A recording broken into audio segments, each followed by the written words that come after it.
बिस्मिल्लाहिर्रहमानिर्रहीम। अस्सलाम वालेकुम। यूट्यूब चैनल नॉलेज विद कलंदर में खुशामदीद।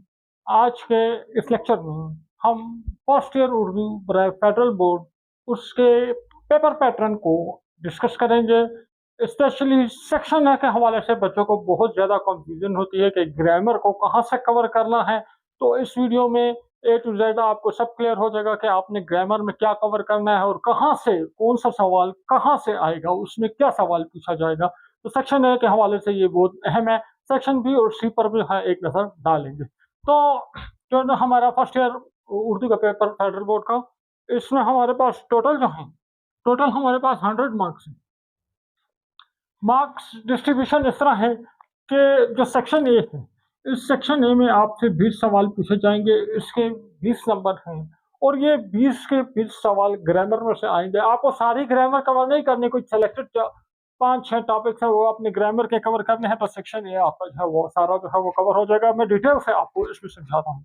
उसके बाद सेक्शन बी है और उसमें एक ही सवाल है और इसके आपके 48 नंबर हैं। एक सवाल है और उस सवाल के 4 हिस्से हैं, अलिफ बे जीम दाल, और उसके टोटल जो है 48 नंबर होंगे। एक हिस्सा नज़म से होगा, एक नसर से होगा, एक गज़ल से होगा और एक उर्दू कवायद से होगा। ये भी मैं डिटेल से समझाता हूँ। फिर सेक्शन सी है और सेक्शन सी में आपके पास 5 सवाल होंगे और इसके 32 मार्क्स होंगे। तो सबसे पहले मोस्ट इम्पोर्टेंट हम सेक्शन ए को देखते हैं, उसमें हमें पता चलेगा कौन सा सवाल कहाँ से आएगा और ग्रामर में क्या कवर करना है और क्या चीज़ें कवर नहीं करनी। तो सेक्शन ए को देखते हैं। तो बच्चों, ये हमारे पास सेक्शन ए के 20 जो एमसीक्यू होंगे, कौन से एमसीक्यू में क्या सवाल पूछा जाएगा, ये चीज़ मैं आपको बताता हूँ। उसके बाद मॉडल पेपर के साथ इसको मैच करके डिस्कस करते हैं। तो सेक्शन ए में जो पहला सवाल होगा, पहला एमसीक्यू जो होगा, उसमें आपसे जो सवाल पूछा जाएगा वो साबिका और लाहिका के बारे में होगा। साबिका वो होता है जो किसी नाम से पहले लगाया जाता है और लाहिका वो होता है जो किसी नाम के आखिर में, किसी चीज़ का नाम, जगह का नाम उसके आखिर में लगाया जाता हो, उसको लाहिका कहते हैं। दूसरा सवाल होगा नज़म गज़ल के अनासिर। इसका मेरे एक प्लेलिस्ट है उर्दू कवायद, उसमें चले जाओ तो वहाँ आपको नज़म गज़ल के अनासिर का लेक्चर मिल जाएगा। 5-10 मिनट का लेक्चर है, वो आपको ये जो टॉपिक जो है ये क्लियर हो जाएगा। अच्छा, नज़म के अनासिर, नज़म या गज़ल के अनासिर हैं, तो नज़म और गज़ल में क्या-क्या चीज़ें होती हैं कि पहले शेर को क्या कहते हैं, मतला कहते हैं। दूसरा शेर क्या होता है, जिस शेर में शायर अपना तखल्लुफ़ इस्तेमाल करता है उसको क्या कहते हैं, रदीफ़ क्या होता है, काफ़िया क्या होता है, ठीक है? तो ये सारी चीज़ें जो है नज़म और गज़ल के अनासिर में ये आ जाएँगी। तीसरा सवाल हमारे पास है नज़म बलिहाज़ मौज़ू। मौज़ू मतलब टॉपिक, ठीक है? तो टॉपिक के लिहाज़ से ये नज़म क्या कहलाएगी? अब वो नज़म जिसमें अल्लाह ताला की तारीफ़ की गई हो वो हम कहलाती है। वो नज़म जिसमें रसूलुल्लाह सल्लल्लाहु अलैहि वसल्लम की तारीफ़ की गई हो वो नात कहलाती है। इसी तरह मुनक़बत, कसीदा, मरसिया, मिसनवी, तो ये सारे जो मुख्तलिफ नज़म के टॉपिक्स होते हैं, तो आपने ये उसमें आइडेंटिफ़ाई करना होगा या उस हवाले से कोई सवाल आपसे पूछा जाएगा। मैं आपको मॉडल पेपर के साथ जो है आपके साथ शेयर करता हूँ, तो ये चीज़ क्लियर हो जाएगी। चौथा सवाल होगा वो होगा हरूफ फजाइया के हवाले से। हरूफ फजाइया, इसको इंग्लिश में इंटरजेक्शंस कहते हैं। ये ऐसे हरूफ होते हैं जो तासुर पैदा करते हैं, जो आपके तकरीर में, आपकी लिखाई में, तहरीर में कोई तासुर, आपके तासुरात जो हैं वो आप उसमें देते हैं। जैसे शाबाश, वाह, वाह, हर्रे, इस तरह के जो अल्फाज हैं वो हरूफ फजाइया होते हैं। मुश्किल नहीं है, इसका मैं एक छोटा सा लेक्चर बना दूंगा, आपको उसकी आइडेंटिफिकेशन सिखा दूंगा, तो आपको इसमें कोई मसला नहीं होगा। पांचवा सवाल आपके पास होगा वो होगा नज़म बलिहाज़ हिय्यत। नज़म बलिहाज़ हिय्यत जो है उसमें ये होगा कि देखो, एक नज़म है, उसके एक शेर में 2 मिसरे हैं, तो फिर अगला शेर है, फिर अगला शेर है, तो ऐसी नज़म को आप गज़ल कहोगे। लेकिन कुछ नज़में ऐसी होती हैं उसमें बंद होती हैं, तो एक बंद होता है उसमें 5 मिसरे होते हैं, तो उसको आप मुखनस कहोगे। इसी तरह एक बंद होता है उसमें छोटे-छोटे बंद होते हैं, स्टैंज़ा, उसमें 6 मिसरे होते हैं, तो उसको आप मुसद्दस कहोगे। तो इस हवाले से जो है सवाल पूछा जाएगा, इतना मुश्किल नहीं है।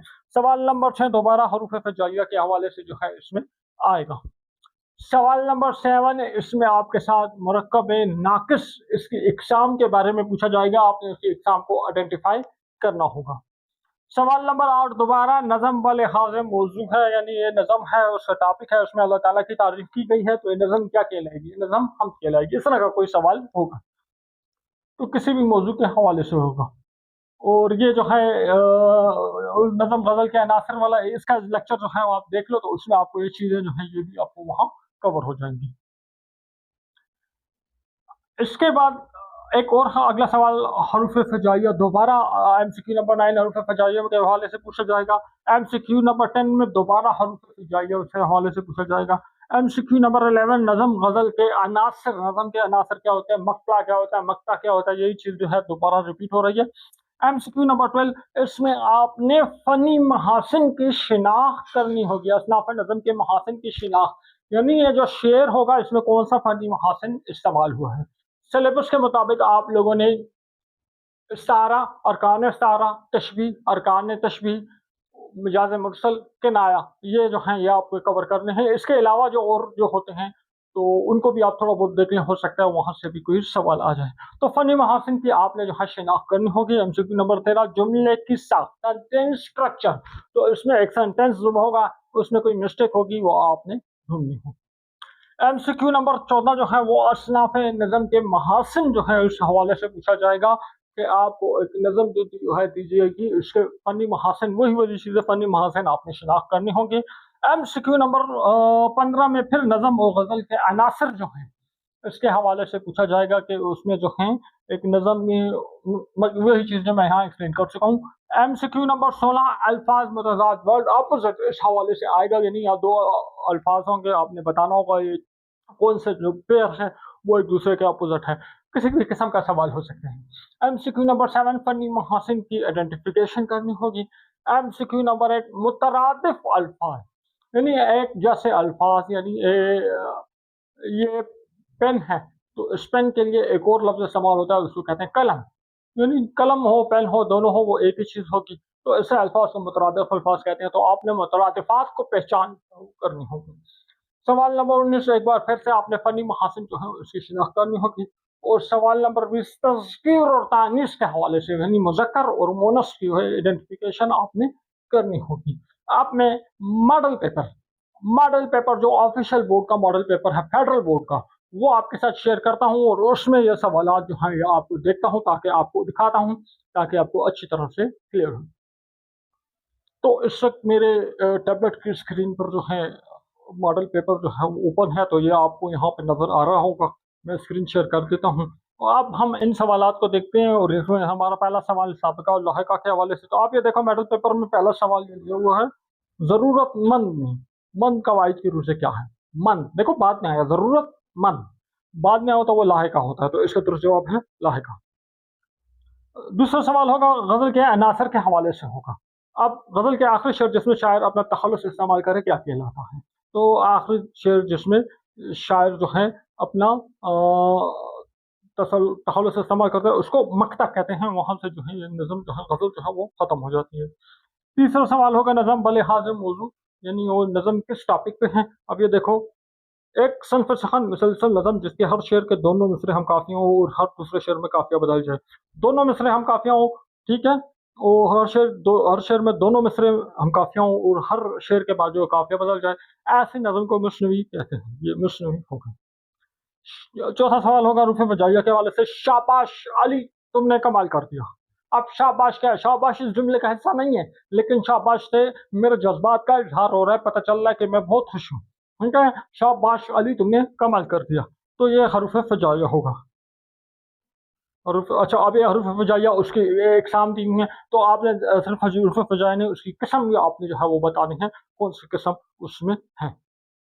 वैसे आपको बता दूँ ये हरूफ़ तहसीन है कि उसके जो है हौसला अफ़ज़ाई की जा रही है। बाय द वे मैं इस पे अलग सा लेक्चर आपके लिए अपलोड कर दूँगा। ओके, ये हमारे घर में तो ये होता है कि जब बच्चा फ़ेल हो जाए, जब बच्चा फ़ेल हो जाए किसी पेपर में, तो हम उसको कहते हैं कि शाबाश तुमने तो कमाल कर दिया। या कोई बच्चा कोई चीज़ तोड़ दे, तो हम उसको भी डाँटते हुए कहते हैं कि शाबाश तुमने कमाल कर दिया। अच्छा, अब आ जाओ नंबर 5 नज़म बलियाज़ हैयत, मख़मस के हर बंद में कितने मिसरे होते हैं? मख़मस में 5 मिसरे होते हैं। वो हरूफ जो सवाल नंबर 6 फिर हरूफ हिजाइया के हवाले से है, ठीक है? कि वो हरूफ जो खुशी के मौके पे बोले जाते हैं, उनको हम क्या कहते हैं? हरूफ बिसात कहते हैं। ये बस अब सवाल नंबर 7 जो होगा मुरक्कब नाक़िस जो है इसके हवाले से होगा ये बस्ता जो है, ये बस्ता कवायद की रूह से मुरक्कब है। कौन सा मुरक्कब है? मुरक्कब नाक़िस है। ये बस्ता वो जो है वो एक्सप्लेन नहीं हो रहा। सवाल नंबर 8 नज़म व लिहाज़ मौज़ू टॉपिक वाइज़ वही चीज़ यहाँ पे होगी। अब आप देख सकते हो, कह रहा है सन्फ़ सख़न कसीदा का लफ़्ज़ माख़ूज़ है। कसीदे का लफ़्ज़ कहाँ से आया? सवाल नंबर 9 पर हर्फ़ फ़जाइया है कि तुफ़ है तुम पर। यहाँ 4 ऑप्शन दिए हुए हैं, हरूफ इस्तिफ़हाम, हरूफ नफ़रीन, हरूफ तहसीन और हरूफ तनबीह के। तो हरूफ हरूफ हरूफ नफ़रीन हम इसको कह सकते हैं। फिर सवाल नंबर 10 जो है ये भी हरूफ हिजाइया के हवाले से आ रहा है कि हरूफ तासुफ़ की मिसाल लिखें। फिर सवाल नंबर 11 अगर ग़ज़ल का तीसरा शेर भी मतला की तर्ज पे हो, ये देखो नज़म के अनासर, तीसरा शेर भी मतला की तर्ज पे हो तो इसको मसला सालत कहते हैं। अब एमसीक्यू नंबर 14 मैं इस साइड पे हो जाता हूँ। एमसीक्यू नंबर 14 असनाफ़ नज़म के महासिन के हवाले से वही आ रहा है। एमसीक्यू नंबर 12 सॉरी, फ़नी महासिन की शिनाख्त। एक रोशन दिमाग था न रहा, शहर में एक चिराग था न रहा। अब ये शेर इल्म बयान के लिहाज से क्या है? सवाल नंबर 13 सेंटेंस स्ट्रक्चर में आ रहा है कि को हिमालय के पहाड़ बहुत बुलंद हैं। अब इस जुमले में किस चीज़ की गलती है? मुहावरे की, रोज़मर्रा की फ़ेल की जो गलती है वो आपने बताना है। बस वे इस जुमले में गलती है, को भी कह रहा है और पहाड़ भी कह रहा है, ये लफ्ज़ 2 बार आया है, तो को हिमालय बहुत बुलंद है, को हिमालय के पहाड़ कहना गलत नहीं होगा, या हिमालय के पहाड़ बहुत बुलंद है, को जो इसके साथ है वो गलत है। दरिया बह रहा है, ये जुमला क्या है?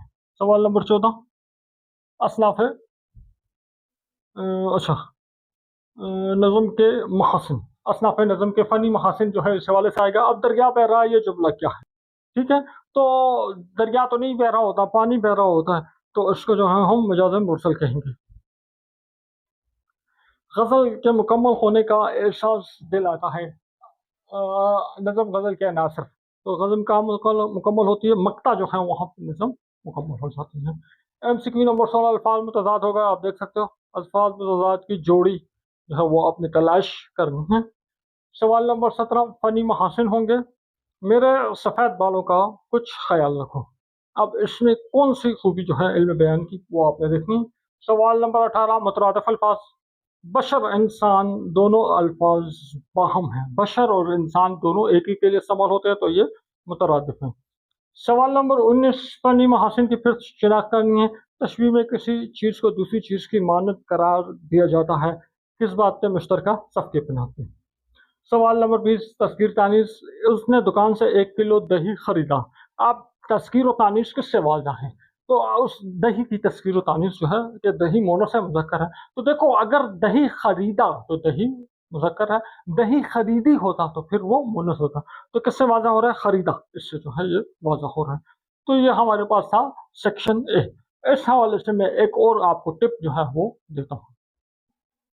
अब सेक्शन ए के लिए हमने क्या कवर करना है, तो इसको मैं ज़रा यहाँ से शुरू कर लेता हूँ कि जो चीज़ रिपीट हो रही है उसको मिटा देते हैं।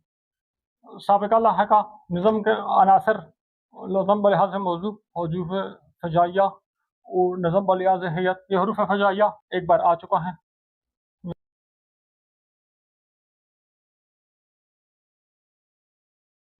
सेक्शन ए के लिए साबिक़ा लाहिक़ा 1, 2, 3, 4, 5, 6, 7, 8, 9, 10, 11, 11 टॉपिक जो हैं इनको आप लोगों ने कवर करना है और कुछ भी इसमें मुश्किल नहीं है।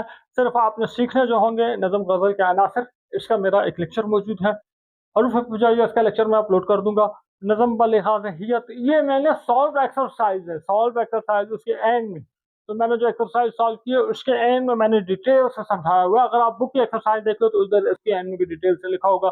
सिंपल से आपने याद रखना है यार कि गज़ल जो होती है गज़ल की हिय्यत उसमें 2 अशआर होते हैं, 2 मिसरे होते हैं, 2 मिसरे फिर 2 मिसरे 2 एक-एक शेर होता है। और मुख़म्मस होती है उसमें 5-5 मिसरे होते हैं और मुसद्दस एक स्टैंज़ा में 6 मिसरे होते हैं। बस ये आपका कवर हो गया। मुरक्कब नाक़िस थोड़ा-सा इसको देखना होगा, इसकी एग्ज़ाम है, वो आपने देखने होंगे। फ़नी महासिन की शिनाख्त इसका एक लेक्चर उर्दू कवायद पे मौजूद है, आप वहाँ देख सकते हैं। सेंटेंस स्ट्रक्चर ये तो बहुत आसान सा है, कुछ भी मुश्किल नहीं है। अच्छा बाय द वे इसके 2 पेपर जो हैं, 2 पेपर जो हो चुके हैं पिछले साल एनुअल 2, तो आप कहीं से वो डाउनलोड कर लें और वो पेपर आप देख लें और उसको आप इसके साथ कंपेयर कर लें, तो आपको बहुत आसानी जो है वो हो जाएगी। और अगर हो सके तो मैं वो पेपर सॉल्व करके भी आपके लिए अपलोड कर दूँगा। अब हम सेक्शन बी और सेक्शन सी की तरफ जाते हैं। इसके बाद आपके पास सेक्शन बी होगा और सेक्शन सी होगा, जिसके 32 मार्क्स होंगे। सेक्शन बी में एक ही सवाल होगा, जिसके आपके पास 48 मार्क्स होंगे। इस एक सवाल के 4 हिस्से होंगे, अलिफ, बे, जीम, दाल। अच्छा, इसमें आपसे कोई इबारत दी गई होगी, शेर दिया गया होगा और उसके आखिर में उसके हवाले से सवाल पूछे जाएँगे।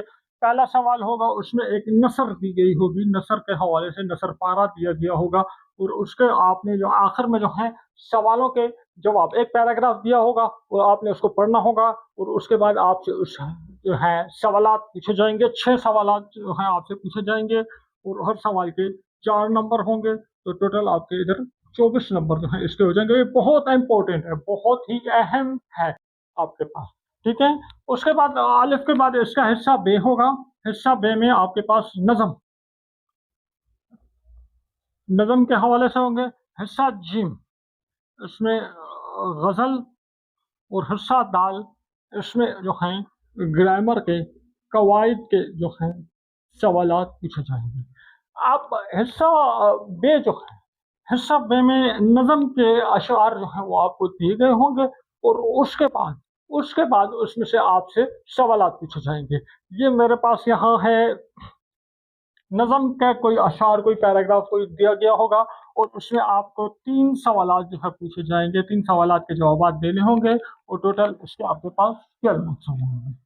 उसके बाद ग़ज़ल के जो अशआर होंगे उसमें 3 सवालात लिखे गए होंगे।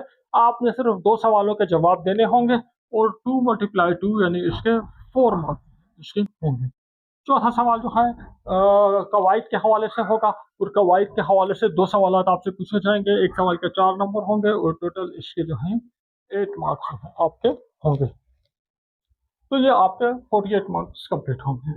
अब सेक्शन सी में बहुत मज़ेदार गेम होने वाली है कि उधर सवाल नंबर 3, सवाल नंबर 4, सवाल नंबर 5 जो हैं नसर, नज़म और ग़ज़ल के हवाले से होंगे। सवाल नंबर 6 इसमें एक दरख्वास्त होगी